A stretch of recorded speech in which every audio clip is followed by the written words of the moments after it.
Bueno, buenas tardes a todos. La verdad que es un placer estar acá. Felicito a la Unión Industrial por la organización del evento. Me parece que es un espacio de reflexión y sé de la preocupación que tenían para que sea un espacio donde realmente agregue valor y podamos pensar cuestiones fundamentales para todos, ¿no? Por otro lado, estoy muy contento porque me toca presentar a un gran amigo, Marcelo Manucci, con quien nos conocemos hace más de 20 años. Así es. Creo que hemos reflexionado, se ha reflexionado sobre política, sobre economía, sobre educación, todos temas sin dudas trascendentes. Y ahora Marcelo nos propone reflexionar sobre el futuro y sobre cómo construir futuro a partir de la incertidumbre. La verdad que me parece sumamente oportuna la exposición y el trabajo de Marcelo. No robo más tiempo, voy a presentar a Marcelo. Marcelo es doctor en Ciencias de la Comunicación por la Universidad de El Salvador, psicólogo con especialización en terapia sistémica y psicodrama, tiene una formación de posgrado en neurociencias cognitivas de la Universidad Favaloro, con especialización en neurobiología de las emociones de Tergar, Minneapolis, Estados Unidos, y Change Management de Cornell Academy, Atlanta. También es autor de 7 libros sobre estrategia, contextos inestables, complejidad e incertidumbre y abordaje emocional del talento humano. También es consultor internacional y también se desempeña como profesor de posgrado en 15 universidades de América Latina, España, en temáticas de estrategia, liderazgo y gestión del cambio. Así que, Marcelo, gracias, escuchamos. Marcelo. Bueno, muy buenas tardes. Muchas gracias. Es un placer para mí estar aquí en esta jornada, compartiendo, aportando a este debate colectivo. En mi caso particular, como planteaba Marcelo, para hablar acerca del futuro. ¿Cuál es el sentido de hablar sobre el futuro en medio de este presente? Creo que sin futuro es imposible negociar con el presente. En mi último libro, en el año 2016, yo mostraba una investigación que había hecho a lo largo de distintos países de América, donde me toca transitar por trabajo, en diferentes organizaciones, con una sola pregunta transversal. ¿Por qué las organizaciones se enferman? Que es lo mismo que decir, ¿por qué en determinado momento de su vida comienzan a operar bajo patrones autodestructivos? Que es lo mismo que decir, ¿por qué en determinado momento de sus vidas hacen todo lo posible para que les vaya mal?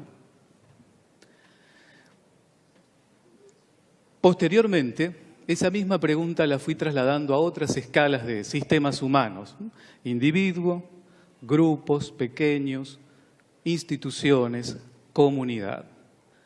La respuesta era un patrón repetitivo. La gente se enferma cuando pierde su futuro, cuando pierde el sentido de inspiración que le da sentido a su vida cotidiana, cuando pierde el futuro. El pasado ocupa ese lugar y repetimos la historia sintomáticamente. Ahora bien, ¿dónde está el futuro? Lo que vamos a compartir aquí en estos minutos es el futuro no está en el tiempo. Y vamos a ver el impacto que tiene eso para la gestión en este caso. El futuro es una inspiración. El futuro no está en el tiempo. El futuro está en el espacio. Comenzamos.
nosotros no vivimos en una secuencia de tiempo. El pasado está atrás, acá está el presente y el futuro está adelante. Eso es una dimensión de las máquinas o de la biología. Nosotros vivimos en un mundo explicado, lo cual no quiere decir que no haya conexión con los hechos de la realidad. Eso sería la esquizofrenia, eso es otra charla. Pero en esa trama que definimos para explicar nuestra vida cotidiana, también definimos nuestras posibilidades de decisión, de maniobra, también definimos nuestra inercia, también definimos nuestra victimización. Seguramente ustedes, recorriendo a veces, bueno, antes de la era Netflix, cuando uno hacía zapping buscando algo que mirar en la televisión, se solía encontrar con documentales de animales que peleaban entre sí, que se corrían, que se entrecruzaban los cuernos, que se golpeaban, se lastimaban. Generalmente esos animales son mamíferos. Los mamíferos marcan su territorio químicamente y eso le permite moverse, tomar decisiones. Quién entra, quién sale, quién se va, contra quién luchan. Nosotros como seres humanos también somos mamíferos y marcamos el territorio químicamente. Nuestra marcación química son las emociones. Las emociones simplemente es química del cuerpo que lo prepara para una respuesta. Ahora bien, la diferencia con estos mamíferos es que marcamos químicamente y explicamos. A partir de explicar, vivimos dentro de nuestro relato. Una palabra que periodísticamente en los últimos años se ha manejado de muchas maneras, pero relato simplemente es la explicación de. Y vivimos dentro de esa explicación. Marcamos químicamente, marcamos emocionalmente el territorio y lo explicamos. A partir de ahí vivimos dentro de ese paisaje. Paisaje en el cual el horizonte marca el futuro, la distancia con el futuro. Y el pasado se define en una situación de experiencias que van a marcar nuestra relación con el presente. En este marco, la relación con el futuro está directamente asociada a nuestra conexión emocional con los hechos. Limpiemos lo que son las emociones para que no tergiversemos el término. Las emociones no tienen que ver con la telenovela, con llorar. Las emociones es simplemente química que prepara el cuerpo para determinada acción.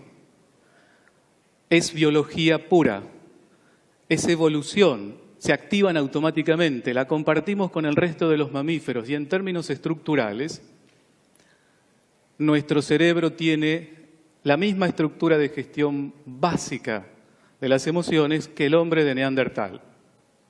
Es decir, en términos de gestión de emociones básicas, somos prehistóricos. Les voy a mostrar un ejemplo. Vamos a hacer una especie de pequeño juego. Voy a mostrar un video. Es una experiencia estética, es una experiencia que hizo un fotógrafo norteamericano, sacándole primeros planos de fotos al rostro de distintas personas, expresando una emoción. La sacó a altísima velocidad, con lo cual ustedes van a ver con lujo de detalle en la expresión del rostro la química del cuerpo.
Muy bien, no sé qué se habrán imaginado ustedes.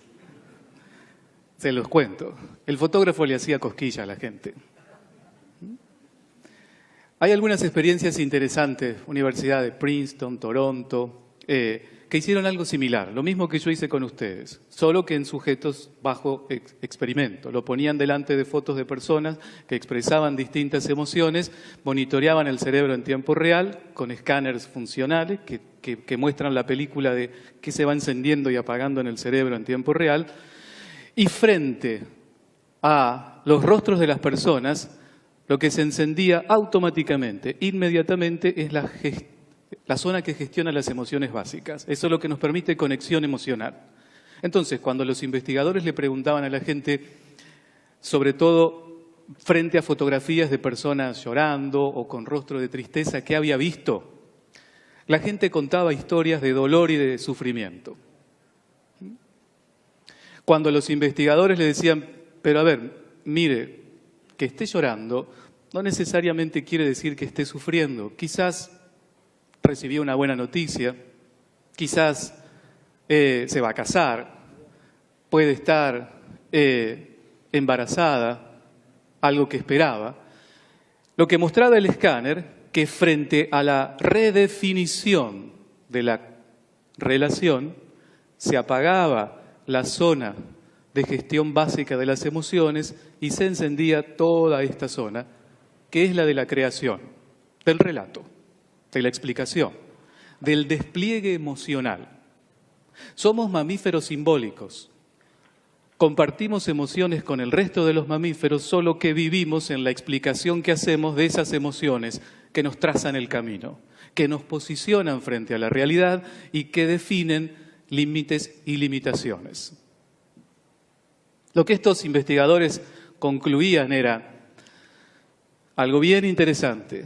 Evolutivamente, nosotros tenemos biológicamente un sesgo hacia lo negativo.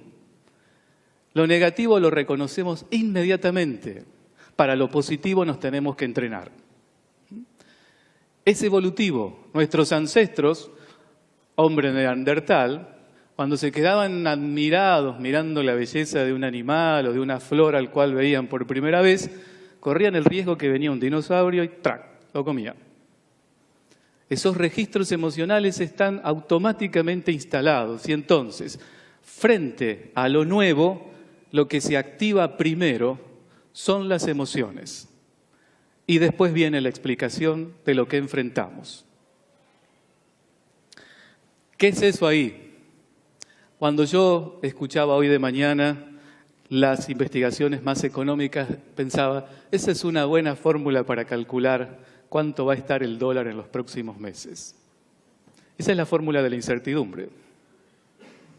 Werner Heisenberg, 1927. ¿Qué es lo que dijo Heisenberg en aquel momento? Física, Lo traigo porque es física, sino a veces desde las ciencias más duras subestiman a sus hermanas las sociales, la filosofía, el lenguaje, la psicología, la antropología. Esto es física cuántica. ¿Qué dijo Heisenberg? La realidad se acomoda al instrumento con el cual uno mide la realidad. En aquel momento era la luz. ¿Es partícula o es onda? No tiene sentido hablar de eso. Lo que sí dijo que de acuerdo con qué instrumento miramos la realidad va a tener un comportamiento. Dos cosas respecto a esto. Primero, la incertidumbre no tiene signo. Matemáticamente no tiene signo. Simplemente es la imposibilidad de predecir con certezas el movimiento de un sistema en el tiempo. El signo se lo ponen las emociones. Segundo aspecto, algo muy interesante que planteaba Heisenberg. En cada acto de observación, de análisis, si ustedes quieren, del contexto, es más la información que perdemos que la que identificamos. Les estoy hablando de física, física cuántica, porque esto lo dice la metafísica, lo dice el lenguaje, lo dice la psicología. Física cuántica, 1927. Ese hueco es la incertidumbre. Y si ustedes me vienen siguiendo en estos minutos anteriores, frente a ese hueco se activa automáticamente, evolutivamente, una zona de nuestro cerebro que va a buscar amenazas. Por eso la incertidumbre, para nosotros, mamíferos simbólicos que somos, tiene un sesgo negativo. Distinto para el resto de los mamíferos. ¿Se acuerdan antes? Bueno, antes se pasaban esos mensajes pseudo espirituales por PowerPoint, por email. Ahora se lo pasan por WhatsApp. ¿Por qué el pájaro sobre la rama mirando la vida cotidiana no se preocupa? ¿Por qué no ser como esa ave que mira el universo sin preocupación? ¿Por qué esa ave no tiene corteza prefrontal como nosotros? ¿Qué es lo que define la conexión con los hechos dentro de los cuales vivimos? Por supuesto que esto no es lo que nosotros sentimos en el cuerpo frente a la incertidumbre.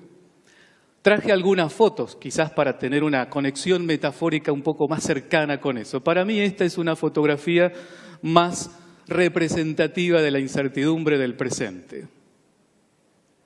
¿Alcanzan a ver? Sí. Una jirafa enterrada en la nieve. ¿Por qué? Porque es un bichito que está preparado para el calor, para la sabana, para correr, con sus patas largas, para buscar hojas de los árboles, con lo que come. De pronto el contexto le cambió y no entiende nada. No sé si alcanzan a ver la cara de desconcierto con que los mira a ustedes. Ay, ¿qué estás mirando?, dice la jirafa. Para mí esta es la metáfora más interesante del liderazgo actual. En todos los órdenes, no le pongo ningún nombre propio en particular. Estamos enterrados en la nieve. El contexto cambió de manera abrupta y no sabemos qué hacer. Con la gravedad que cada paso que damos nos enterramos un poco más. ¿Dónde estamos parados? Suele decirse, estamos viviendo un contexto o una situación muy compleja. ¿Qué quiere decir eso? Quiere decir tres cosas. Quiere decir diversidad de actores, quiere decir interacción, interdependencia y emergencia.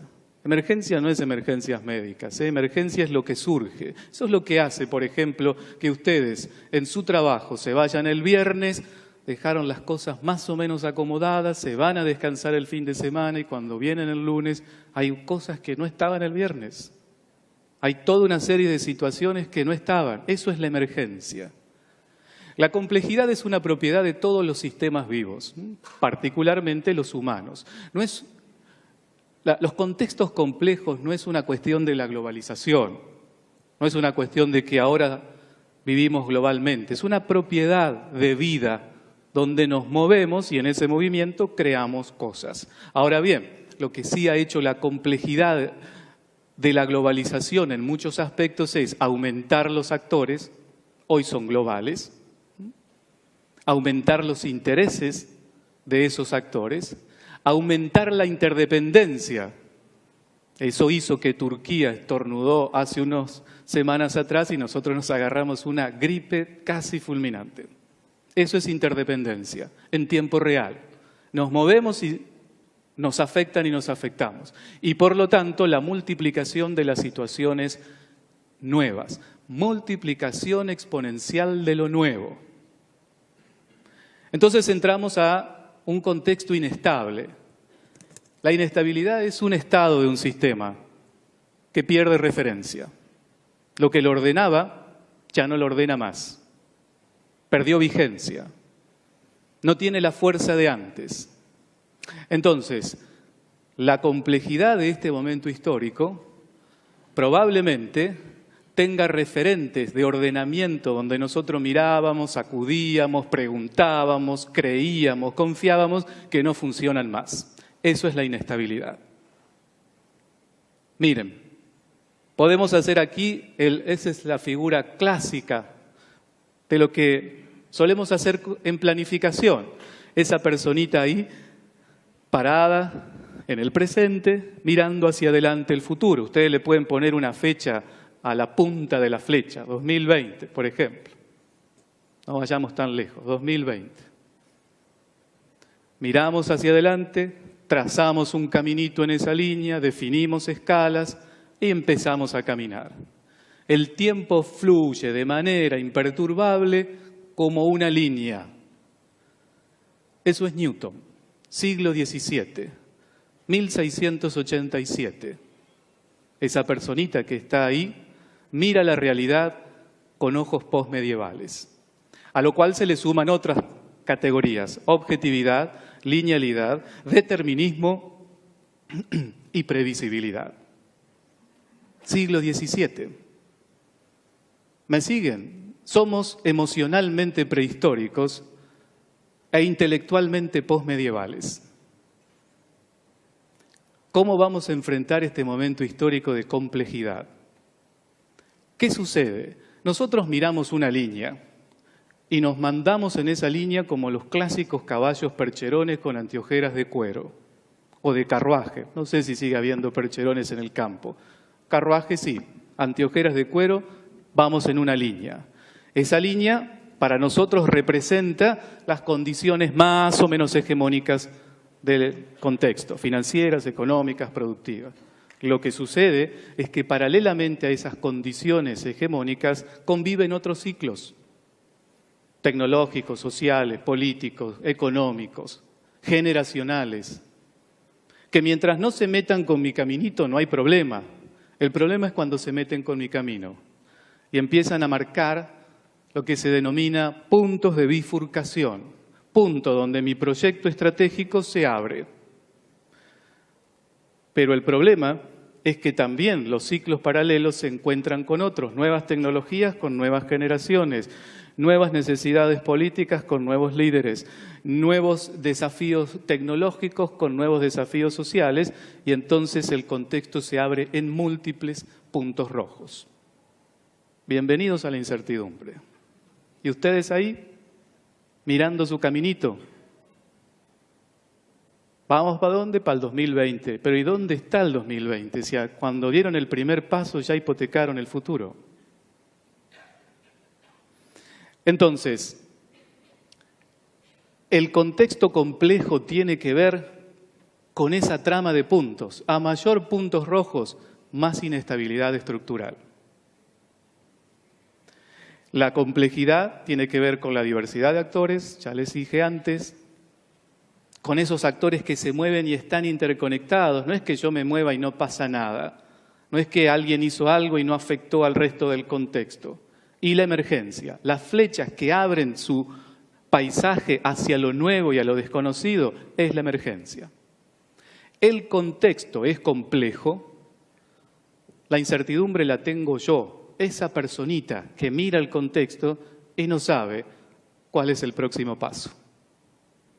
¿Por qué les hago esta división? Porque son dos dimensiones operativas de intervención en la gestión totalmente distintas. Una cosa es la gestión de la incertidumbre y otra cosa es la gestión de un proyecto en un contexto inestable. La gestión de la mirada del contexto tiene que ver con tres factores. Extiendan el paisaje.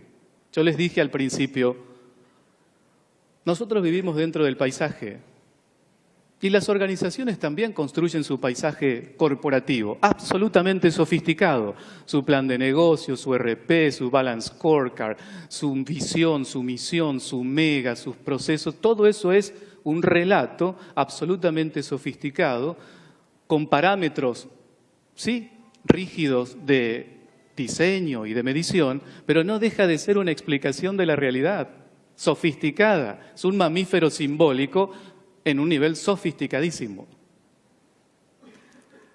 Pero ese no es la realidad, ese es su paisaje, sus indicadores de gestión, sus análisis, sus tendencias, son explicaciones de la realidad que por supuesto tienen conexión. Si no estamos en la esquizofrenia, pero están atravesadas absolutamente por la incertidumbre. La incertidumbre es la fragilidad del relato. Pero tengan cuidado que la contrapartida a la incertidumbre es la psicosis. Un relato sin fisuras. un relato con certezas absolutas. Si uno escucha hablar a una persona en el medio de un delirio, no tiene incertidumbre. Probablemente la habrán visto en películas, si no tienen la posibilidad de escucharla en la vida real, en sus espacios de trabajo.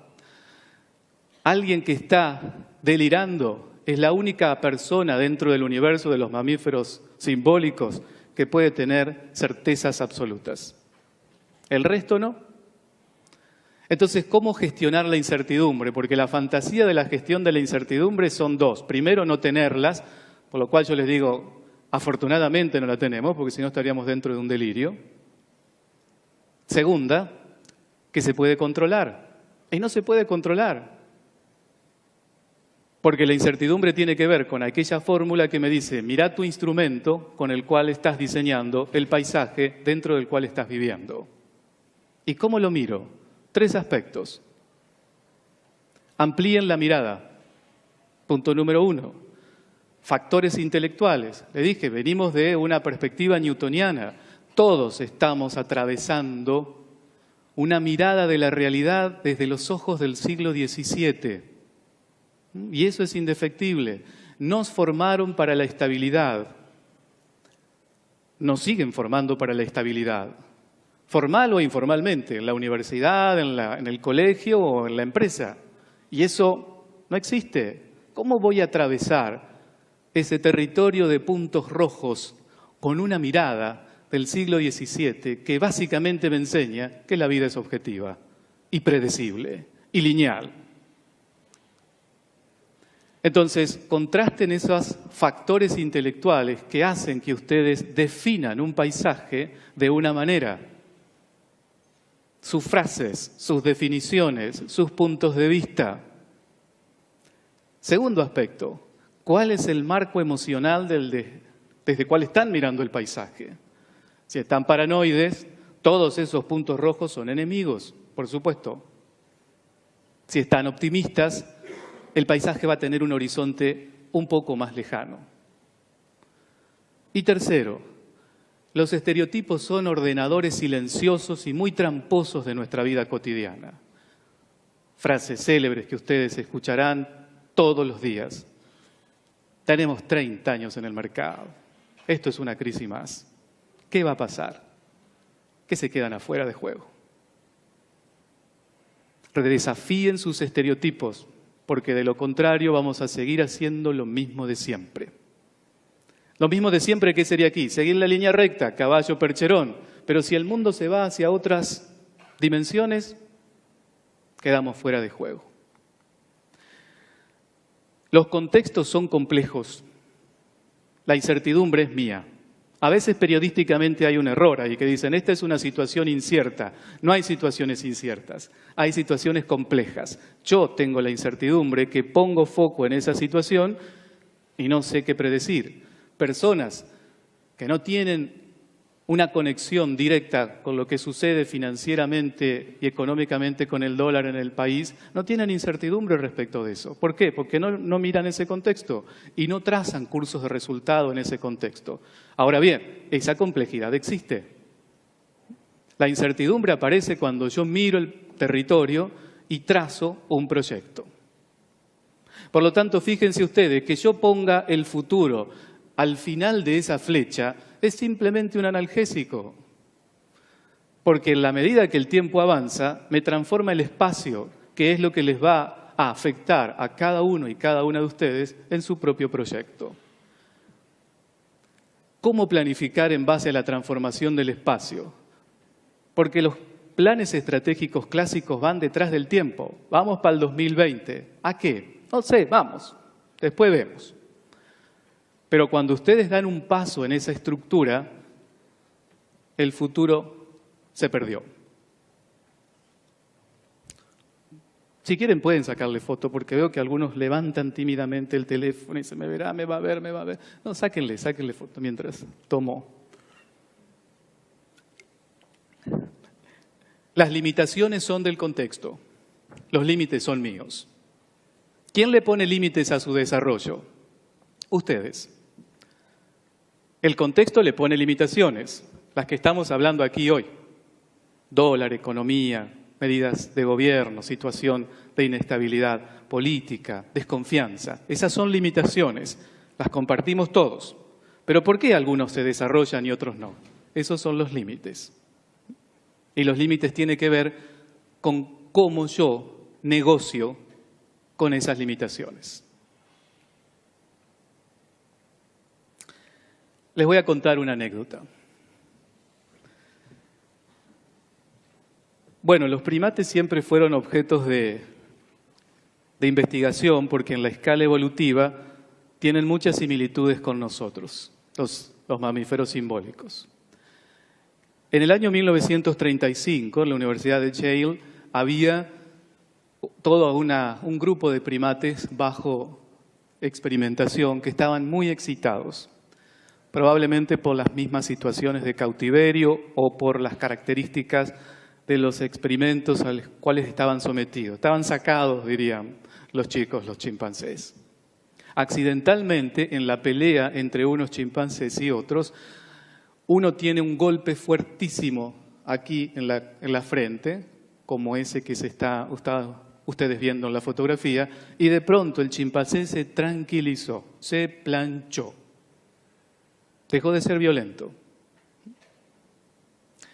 Lo que después descubrieron al hacerle una autopsia es que en esa situación traumática, en ese golpe, se le había afectado la corteza prefrontal, es decir, lo que está detrás de la frente, se le había lastimado. Y entonces los investigadores en ese momento dijeron, muy bien, empezaron a hacerlo explícitamente, es decir, a afectar la corteza prefrontal de los chimpancés y todos los chimpancés que estaban sacados, mansitos, tranquilísimos.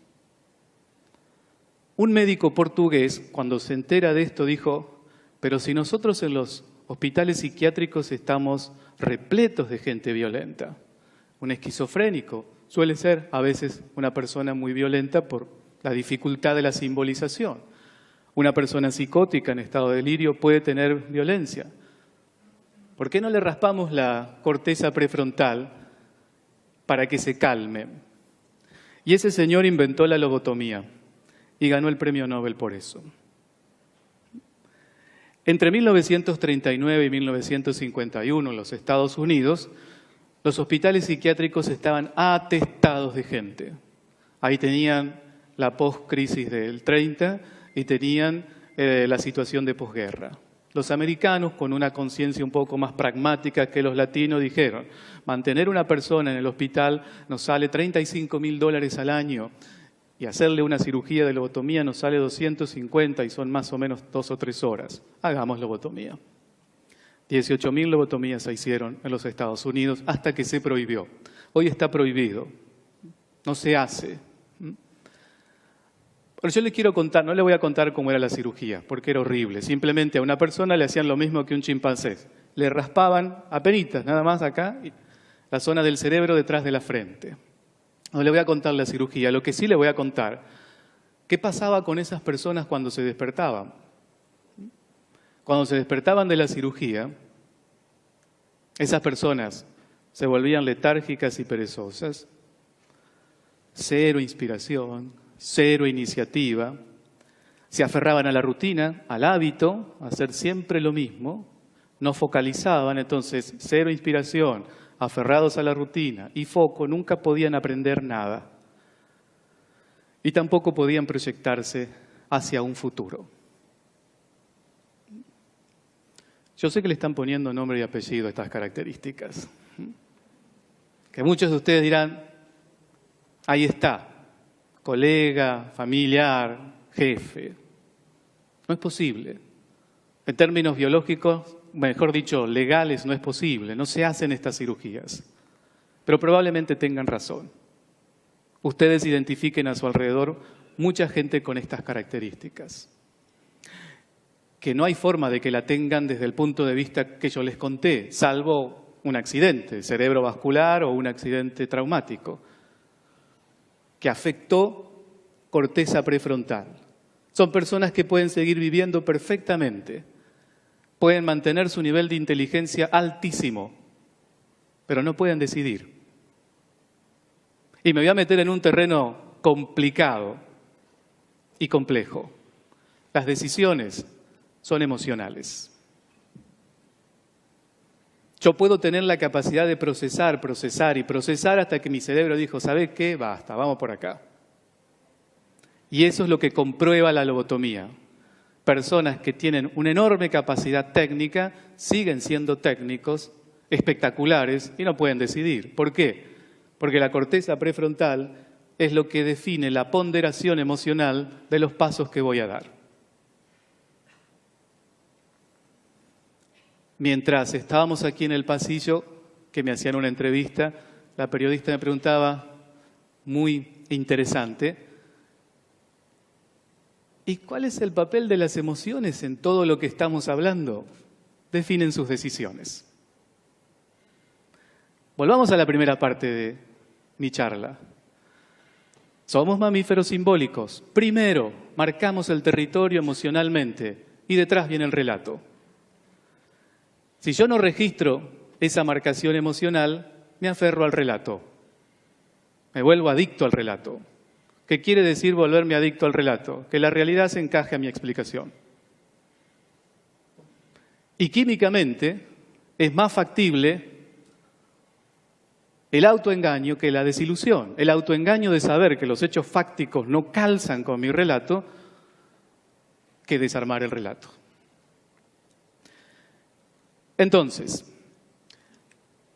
con esta serie de inquietudes, cuando me encuentro con organizaciones, me encuentro muchas veces con castillos de arena, fortalezas. Y ahí arriba está el presidente, el gerente, el CEO, en un reino que se erosiona permanentemente por características del contexto. En este trabajo que les contaba, yo identifiqué 3 patrones que definen un círculo autodestructivo, que tiene 3 pilares y los definí con 3 paradojas. Paradoja número 1, la ineficiencia eficaz. Ser eficiente significa seguir un protocolo, cómo deberían ser las cosas. Lo que pasa es que si ese protocolo no me permite dialogar con la realidad, lo tengo que saltar. Por eso ser ineficiente me permite dialogar. Porque si sigo lo que debería ser el protocolo de la eficiencia, la realidad me pasa por encima. ¿Cuántas veces ustedes atravesaron la misma situación? No, ¿qué vas a pasar por todo este? Dáselo a fulanito, dáselo a fulanita que te lo saca enseguida. Ineficiencia eficaz. Es un mecanismo de supervivencia. Yo tengo que desconocer mis mandatos, tengo que desconocer lo que me ordena, porque lo que me ordena es tan obsoleto, es tan viejo, está tan desactualizado, es tan rígido, que no puedo dialogar con el contexto. Por eso es un mecanismo de supervivencia. La ineficiencia eficaz. Necesito ser ineficiente para poder dialogar con el contexto. Segunda paradoja. Avanzar hacia atrás. Son esas organizaciones que corren y se compraron la última máquina, el último consultor, la consultoría, la construcción y corren y hacemos esto y nos certificamos y no van para ningún lado. Como los ratoncitos en las veterinarias, ¿vieron? Que corren dentro de la ruedita y no salen de su propio eje, porque no saben hacia dónde dar el primer paso. Hay muchos casos, a mí me ha tocado muchas veces atravesar en organizaciones muchos casos. Hay modas, ustedes la habrán tenido probablemente. Hubo en América, no ahora, hace algunos años, todos certificándose en calidad. Y las organizaciones gastaban plata y pasaban mucho tiempo dedicándose a la certificación, buscando algo que las ordene. Ese es el desconcierto. ¿Hacia dónde? ¿Dónde doy el próximo paso? Entonces, cualquier entretenimiento me ordena. Cuanto más platas tienen, más se entretienen. Tienen la posibilidad de salir de shopping y comprarse lo que está de moda, para lo cual hay también muchos vendedores que facilitan eso. Y la tercera, la intrascendencia de la vida cotidiana, el aburrimiento. cuando el presente se te convirtió en tu único futuro. Y ahí podríamos volver a repasar las características anteriores de la lobotomía. El aburrimiento es uno de los costos laborales más altos, aunque le parezca filosófico. El robo, el accidente, para los que tienen planta, es parte del aburrimiento, es parte en el que en determinado momento el presente se te hizo intrascendente. Cuando yo escucho a una organización, a su gente, automáticamente alguno de estos tres aspectos, o los tres, aparecen. La supervivencia, el desconcierto y el agotamiento en una carrera infernal hacia ningún lado. Entonces, algunas pistas para salir de este círculo vicioso, para crear alternativas. Punto número 1, la apertura. Levanten la mirada. El desarrollo organizacional de las últimas décadas tiene que ver con sistemas de gestión absolutamente introspectivos. Sus indicadores, su plan de negocios, y se miran el ombligo, una vez más, de manera absolutamente sofisticada. Levanten la mirada. Conecten con lo nuevo. ¿Recuerdan el dibujito que vimos? Ustedes todos estamos cruzados por lo nuevo todo el tiempo. Pero si seguimos como caballo de carruaje, no lo vamos a ver. Hasta que lo nuevo se transforma en la crisis que vamos a tener que enfrentar por todas las oportunidades que nos perdimos. Apertura. Identifiquen lo nuevo a su alrededor. Métanle oxígeno a su paisaje, porque de lo contrario nunca van a ver nada distinto. Y cuidado, que van a buscar relatos que confirmen su paisaje. Segundo, creen lo nuevo. Tengan la capacidad para hacer algo distinto. La innovación no es solamente una cuestión de productos, es la capacidad de resolver de manera diferente los mismos temas de siempre. Sean artífices de lo nuevo dentro de su estructura. Permitan que lo nuevo sea posible. Porque si no, una vez más, cuidado entre lo nuevo y el entretenimiento. Yo me puedo comprar todo lo que está en el mercado como técnica, pero no introduzco nada nuevo en mi vida. Me compro todo lo que está de moda, pero en realidad estructuralmente no cambia nada. Y tercero, miren más lejos en el tiempo. Nosotros somos los únicos bichos que nos podemos entusiasmar. El resto de los animales, mamíferos, se pueden poner contentos, pero no se entusiasman. ¿Por qué? Una vez más, porque no tienen la base estructural biológica para entusiasmarse. Recuperen la proyección del entusiasmo, porque si no, la intrascendencia se convierte en su futuro. Y ahí entramos a los términos en los que comencé hablando. Se enferman. Muy bien. En mi trabajo particular les planteo mi conclusión de este momento. Nosotros no nos enfermamos por lo que nos pasó. Nosotros no nos enfermamos por el pasado. Nos enfermamos porque necesitamos sostener el pasado para darle sentido al presente, frente a la ausencia de sentido. Los síntomas en sistemas humanos, gente, los síntomas no son causa del pasado, son consecuencia del futuro.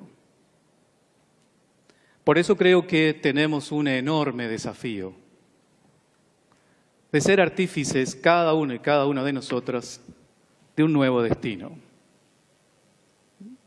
En el lugar donde nos toque jugar, familia, trabajo, docencia, organización, comunidad.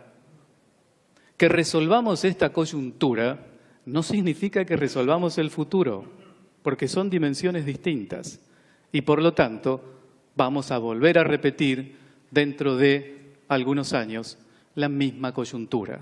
El síntoma es el mismo, lo que puede cambiar son los protagonistas, la estructura visible del síntoma y los relatos, pero estructuralmente no cambiamos nada. Somos este presente, pero esto no es lo único que hay.